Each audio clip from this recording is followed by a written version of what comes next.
¿Qué tal, amiguitos? Vamos a enseñarles cómo desbloquear este tipo de lavadoras. Es la AquaSaver 22 kilos.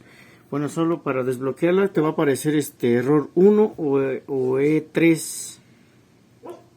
Entonces lo único que tienes que hacer es dejar presionados estos dos botones durante 30 segundos y automáticamente se va a desbloquear.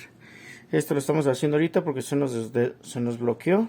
Entonces recuerda, solamente no hay posición del indicador.